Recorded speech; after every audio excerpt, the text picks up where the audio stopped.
Good morning, this is Morning Coffee, and as I'm sitting here waiting for a morning coffee show to upload on Facebook, Victim or Volunteer, it became crucial to me as I sat in my emotions to talk about something that is not popular.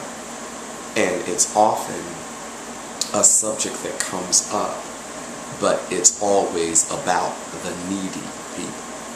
And you know needy people. Needy people are people that seem to lurk, and are always needing something from you. They don't feel validated. They need to they need to get your approval, and if they don't get it, you know, there's that sense of something that invalidates them. And I don't want to talk about them. I don't want to talk about you. I want to talk about me. I want to talk about what in us gives us the authority to think that when a person no longer needs us, why do we seem to lose or stumble, and we seem to have no foundation, and we get afraid because if a person doesn't need us the way they've been needing us, and they sense their own independence and they rely on their independence, and we've been preaching and teaching and talking, you need to be more independent of me. Or if we give them money, that's a good one. We give them money like they expect it, they feel entitled. This is real interesting because if one of them is going to college and the other one is making more money, and the other one who's making more money is paying all the household bills and supporting them, and like, baby, you know, I got your back and all that kind of nonsense. As soon as the individual gets on their feet, watch the person that's been doing all of the supporting, all of the giving financially.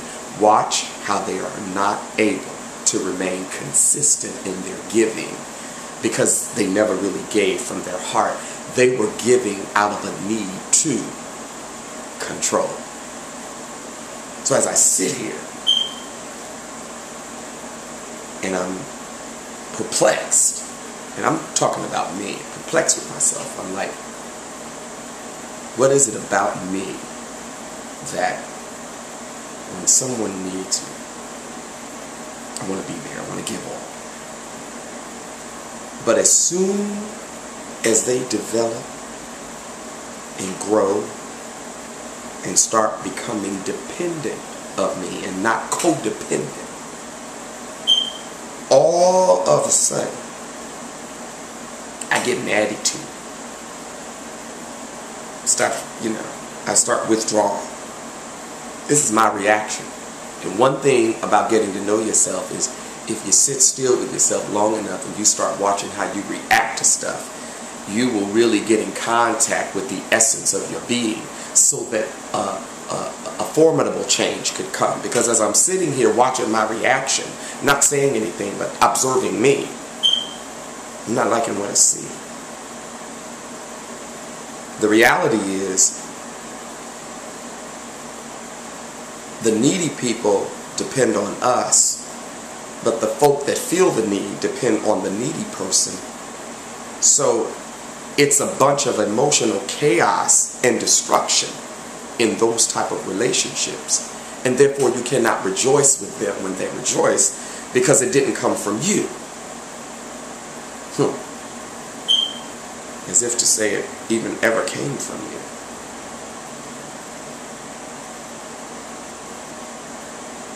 What I pray for in the here and now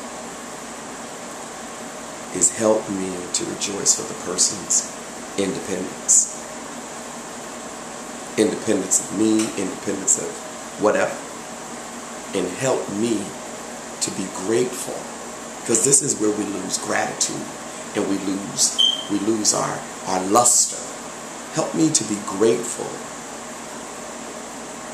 that I was able to be sent to somebody's life to help them get through a moment, because there's always 10 or 15 people behind me helping me to get through the same thing. Because the truth is, I'm needy too.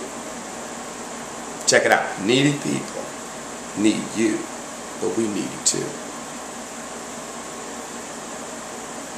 And then, you know, that plays a whole nother gamut when we get to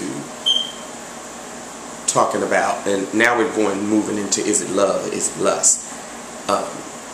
If the person that you're fulfilling the need with is not fulfilling certain needs, biological needs, you know what I'm saying, sexual needs, then you get an attitude because you thinking that, hey, because you buying the food, paying rent, giving them money to buy clothes, you doing all this, you have a certain expectation, if you will, of how they should respond to you. And then when they don't respond to you because you've been trying to flip and flop and trying to make it appear that you king daddy or king mommy, when the reality is you are not a king or a queen, because you're basing your desire on their need, and you're basing your lust on your need to control them. The truth is, you ain't got no control. You need to wake the hell up, because you're in hell with that type of thinking. So what begins to happen is, you know, and I've watched myself, I get excited about what I can get excited about, because it's a process. Let me tell you, don't beat yourself up if you're here, because the reality is you've taught yourself and you've been taught how to do this. So you've done this for a very long time. This has nothing to do with your astrological sign. This has to do with your makeup. This has to do with the person and the image that you've been presenting and learning and mastering. And so now it's time to unmaster, unlearn, relearn, and begin to teach yourself the quality of your living and the quality of your giving comes in not being attached to the outcome, attached to the need, attached to the person, attached to the place, to the thing, attached to the lust.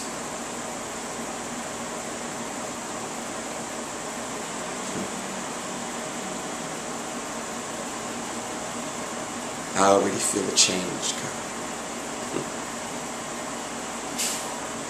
Sometimes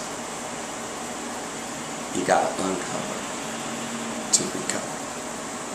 Remember that. Morning coffee. Have a peaceful day.